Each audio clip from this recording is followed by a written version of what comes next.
Beaucoup considèrent que Luffy est bien trop jeune pour pouvoir devenir roi des pirates en le comparant avec le seigneur des pirates Goldie Roger ou en s'arrêtant à sa puissance et son âge. Et cela peut, à première vue, sembler assez logique. C'est ainsi que sont nées pas mal de théories autour d'une nouvelle ellipse.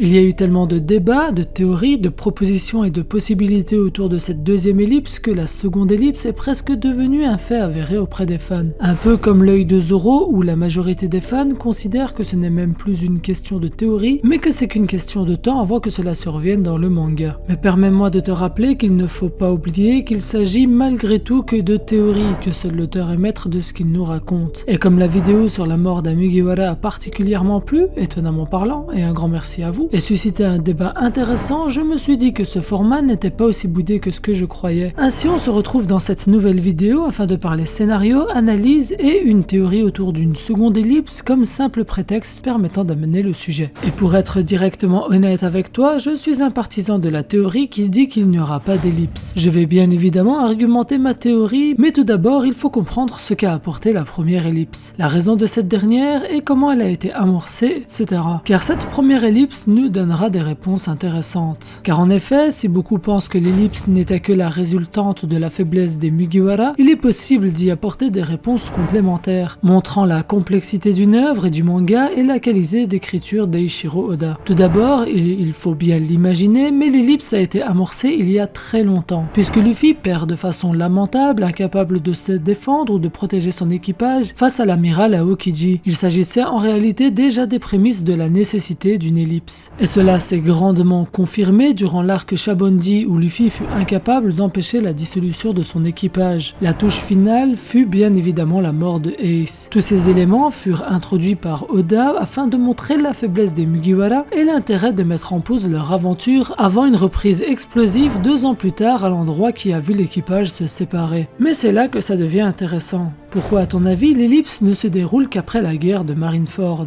Eh bien car One Piece est avant tout un monde complet qui possède une histoire élaborée et structurée. Et si les Mugiwara s'arrêtent pour s'entraîner pendant 2 ans, cela ne veut pas dire que le monde autour s'arrête aussi. Bien évidemment, tu me diras que c'est logique et cohérent et je suis tout à fait d'accord, mais je rappelle que nous analysons cette première ellipse afin de pouvoir théoriser et traiter d'une potentielle seconde plus tard dans le manga. Ainsi, lorsque les chapeaux de paille reprennent leur aventure, le monde a connu des changements, permettant au lecteur de découvrir les conséquences de la guerre de Marineford alors que ces dernières se sont bien installées. Que ce soit le nouvel amiral en chef, ainsi que le déménagement de Marineford, le nouveau Yonko, etc. Pour finir avec cette première ellipse, il faut bien comprendre que si cela a permis à Oda de développer son univers, de permettre l'introduction des supernovas dans le nouveau monde, la nomination de nouveaux corsaires, les changements d'état dans des endroits importants, etc., cela est uniquement d'un point de vue scénaristique. Si on analyse ce que ça apporte aux Mugiwara uniquement, en effet ça leur permet de devenir plus forts, afin d'empêcher de se retrouver face aux situations qu'ils ont vécues et subies 2 ans auparavant. Et je pense que tu vois petit à petit où je veux en venir. Si Luffy a décidé à la mort de son frère de s'entraîner au Haki sous la tutelle de Rayleigh, ce n'est à mon avis pas pour devoir mettre en pause de nouveau son aventure quelques mois plus tard. Car en effet, nous suivons les Mugiwara dans la deuxième partie de leur aventure depuis 10 ans maintenant. Mais dans le manga,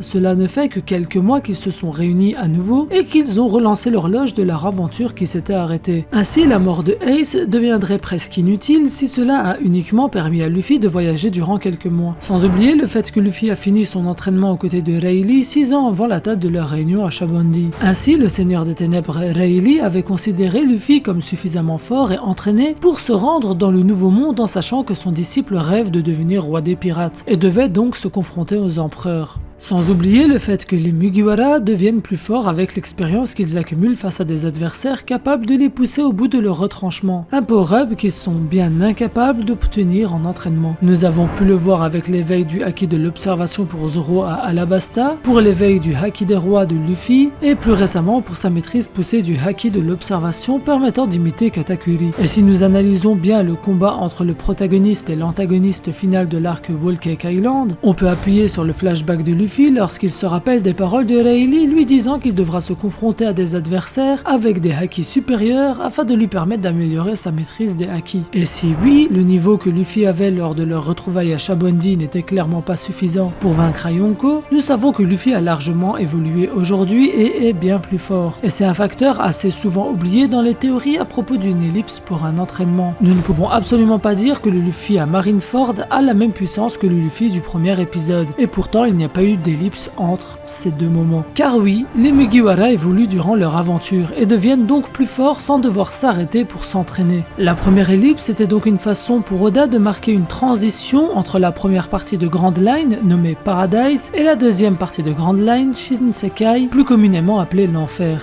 Et que le but de cette ellipse est de montrer que malgré leur arrêt et leurs 2 ans d'entraînement, les Mugiwara auront toujours du mal à vaincre leur futur ennemi, montrant une évolution des adversaires durant l'histoire. De plus, si beaucoup comparent un peu trop à mon goût l'aventure de Luffy à celle de Roja, le contexte de cette dite aventure est totalement différent, rendant la comparaison limitée à plusieurs niveaux. En effet, parler de l'âge auquel Roja est devenu roi des pirates est oublier comment le récit et la mythologie One Piece ont évolué. En effet, le contexte de l'aventure de Goldie Roja et celui de l'aventure de Monkey D. Luffy sont bien différents à tous les niveaux. Car si Roja est devenu seigneur des pirates en autant d'années, c'est bien parce que Laugh Tale était légendaire, c'est d'ailleurs même lui qui donnera le nom à l'île. Que nous n'étions même pas dans l'ère de la piraterie, que personne ne savait comment déchiffrer les poneglyphes, etc. La seule chose qui a permis à Roja de se douter de cette dernière île, c'était quelques légendes perdues et sa capacité à entendre la voix de toute chose. Et s'il atteint Roadstar assez rapidement, il doit attendre plus d'une décennie avant de rencontrer Oden pour déchiffrer les road poneglyphes et ainsi trouver le One Piece. Luffy quant à lui est né dans l'ère de la piraterie, il a pris les mers dans un monde changé par la mort de Roja. Un monde dans lequel naviguer est assez normal, le nombre de pirates est conséquent, mais aussi et surtout où la légende du One Piece est née. Car oui, si Roja voulait atteindre l'île cachée, il y trouvait un trésor que les gens ont appelé à ce moment-là le One Piece. Donc lorsque Luffy prend les mers, le contexte est totalement différent. Sans oublier le fait que Robin rejoint l'équipage très rapidement, permettant à Luffy de ne pas s'inquiéter de la transcription des poneglyphes. Pour terminer sur ce point, il ne faut pas oublier que Luffy reste le héros d'un manga shonen Neketsu et que du coup son histoire sera toujours différente des légendes qui l'ont précédé puisqu'il doit les surpasser.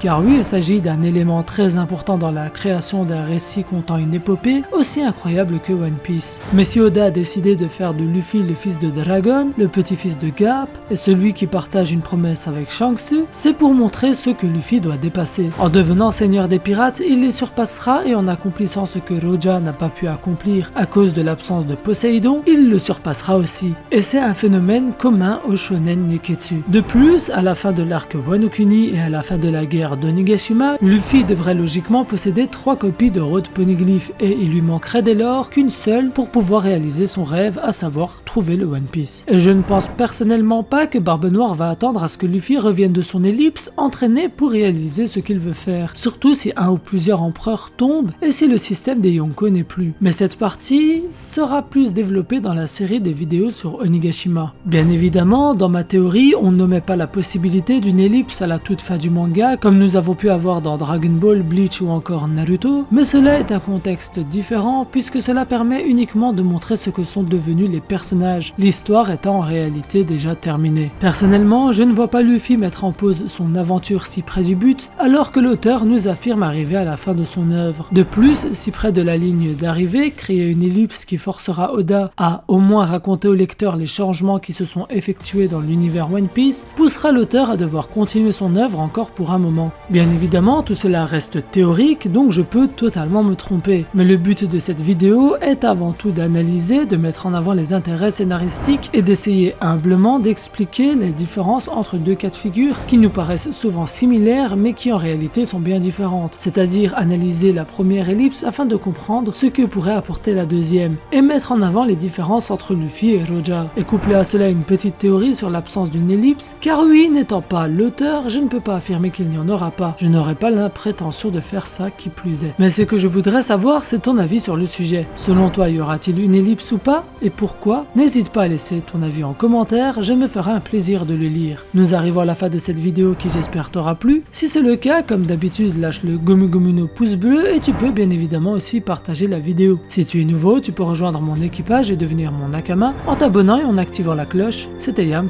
El Psy Konguru.